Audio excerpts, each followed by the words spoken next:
Okay, one of the key skills you need to be able to articulate in your exam is the ability to evaluate the strengths and weaknesses of the budgetary policy and specific policies and how they will impact our growth. So when you're talking about evaluation, we're talking about how can you sum up the positives and negatives of the budget and provide an overall stance on how effective the budget can be. So there comes with its strengths and its weaknesses, which we've talked about a bit in the other videos. So some of the strengths of budgetary policy is it has a short impact lag. So when we implement a policy, so as soon as the tax cuts are announced, once they've gotten through the parliaments, they have a quick impact on aggregate demand. So as soon as we implement tax cuts, people start spending quickly. So the impact from when they put the policy in place to its impact on aggregate demand is quite quick. On the flip side, the weakness is they have long implementation lags. That's another way of saying that policies take a long time to get through Parliament. So they have to get through the House of Representatives and the Senate.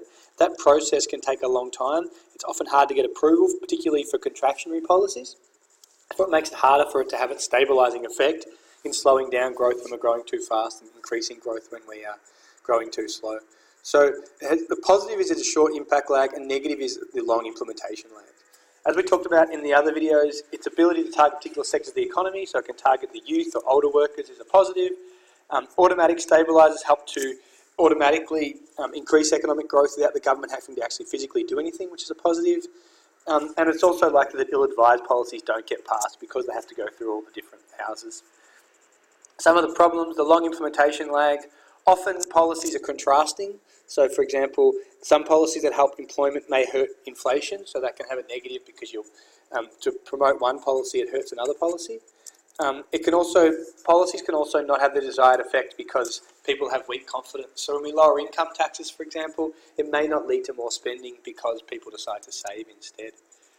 So first question here is to evaluate the effectiveness of using budgetary policy as a means to achieve domestic economic stability, citing both strengths and weaknesses of fiscal policy. So to answer this question, you need to start off by defining what domestic economic stability is. So it's about strong and sustainable growth, full employment and low inflation.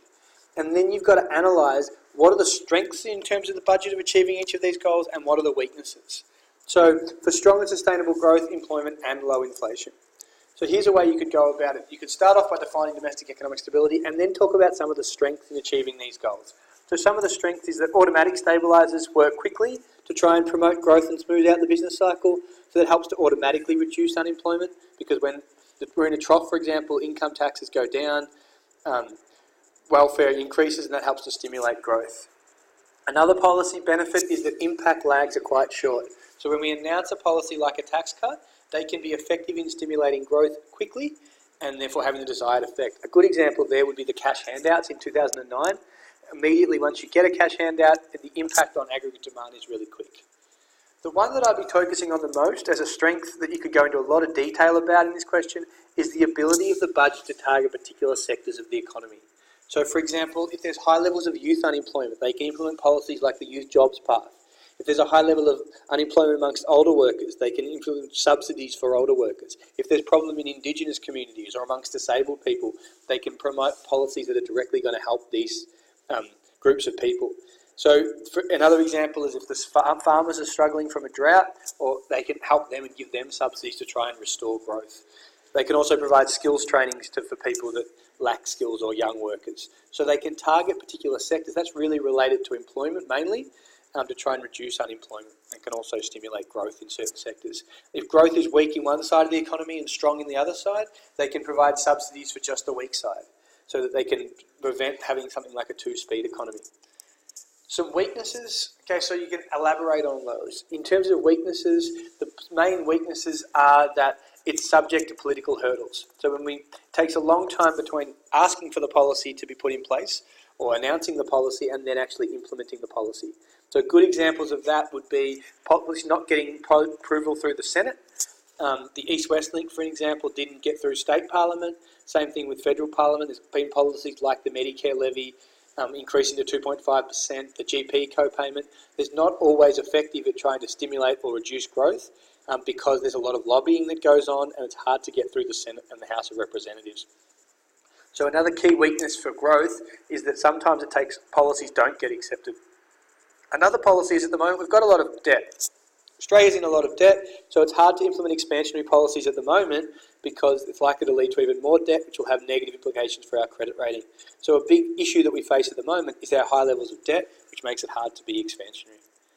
Other weaknesses, sometimes you can't implement policies because lobby groups fight against them. So the Minerals Resource Rent Tax, for example, never got through Parliament because the miners kicked up a fuss and weren't willing to have their profits cut. The government desire to stay in power may also stop them from implementing contractionary policies that they need to try and reduce growth when it's too fast. So it can be ineffective in reducing inflation because they don't want to implement contractionary policies.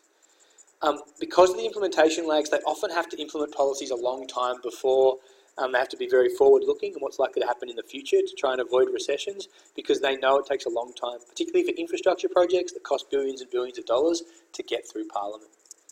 So strengths of budgetary policy, again, I'm not going to go into this in detail because it's sort of the same question, just half the question. Three things I'd talk about is the short time lags for stabilising the economy, and therefore they can quickly act once they've been implemented.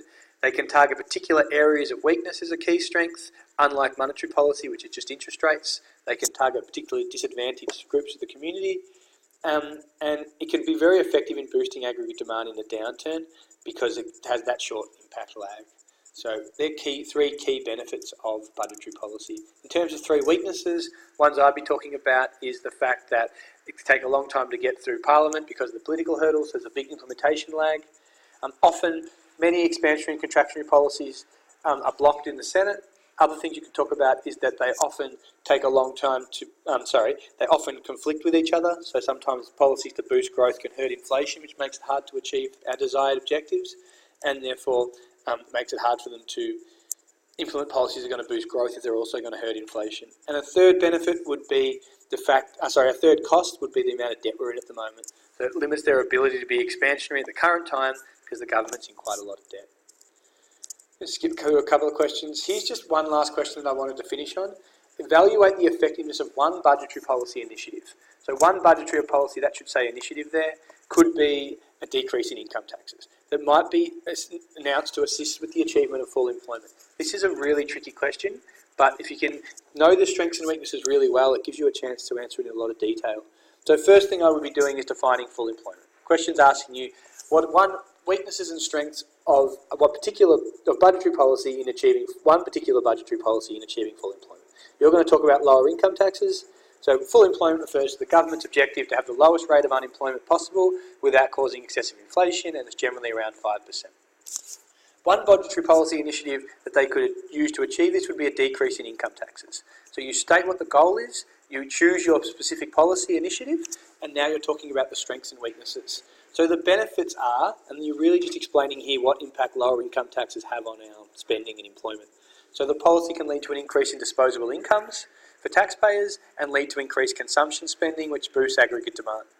This should help to boost the demand for labour, create more employment, and reduce unemployment in the economy. So explain the impact that it has, the benefit it has in terms of growth. In addition, lower income taxes can have supply-side benefits as well for growth and employment. So it encourages more people to join the workforce, which boosts productivity and reduces prices, and that can lead to increased real GDP and employment as well. Other benefits would be the short impact lag. You could go into that and how that they work quickly to try and stimulate growth when it's weak. Okay, so you've defined full employment for 1 mark. You've provided the strengths of using tax cuts and how they can impact demand, including the short impact lag as for another 2 marks, and 3 marks for explaining why they might not be effective. And this is where it gets particularly tricky. So one example of why they might not be effective is the lengthy time lags between announcing the policy and the fact that it may get rejected in the Senate. So it can take a long time to actually get through the Senate, and therefore it may never, by the time it actually has its impact, it may work in a pro-cyclical way, so the economy might be going quite well by the time it's actually implemented. So one negative impact is a long implementation lag. And that can mean that it has a pro-cyclical effect, it takes too long, and can lead to inflationary pressures because the economy is already corrected by the time that it works. Another one is that a budget deficit, because lower income taxes are designed to be expansionary to create jobs, but they also lead to budget deficits. So if these lower income taxes are leading to budget deficits, that can lead to crowding out. So it can lead to higher interest rates if the government borrows from the private sector. Therefore, that can lead to reduced consumption and investment spending as well. So consumption and spending, investment goes down, less real GDP, and which reduces some of the benefits for employment. Third, and this is a really key thing, so your first two weaknesses are one, it takes a long time to implement, two, it can lead to crowding out, and three, there's no guarantee people will spend the money. You can give people a tax cut to boost aggregate demand, but generally when we're in a trough, confidence is really weak. So most people may choose to save their money instead of spending it, and then it doesn't have the desired impact on aggregate demand. Fourth, and lastly, there is always a possibility that the increased demand for labour from lower taxes can just reduce underemployment. So given the fact that a lot of people aren't working as many hours as they'd like, it may just lead to an increase in decrease in underemployment as opposed to reducing unemployment rates. And then you sum up. Your evaluation always ends with a conclusion. So despite these shortcomings, it's likely that lower tax rates will have a beneficial impact on the rate of full employment, is how you would finish off your answer. So even though it has its weaknesses, overall lower income taxes should benefit. So to sum up, define full employment, talk about the strengths for aggregate demand, the strengths for aggregate supply, the short impact lag is your benefits. Your weaknesses include the fact that they may not spend the money because of weak consumer confidence. There's a long implementation lag after announcing the policy and it coming into effect. The fact that it can lead to crowding out, and that leads to higher interest rates. And the fact that it may just lead to more underemployment, less underemployment, because they increase hours instead of giving more people a job. And that's it.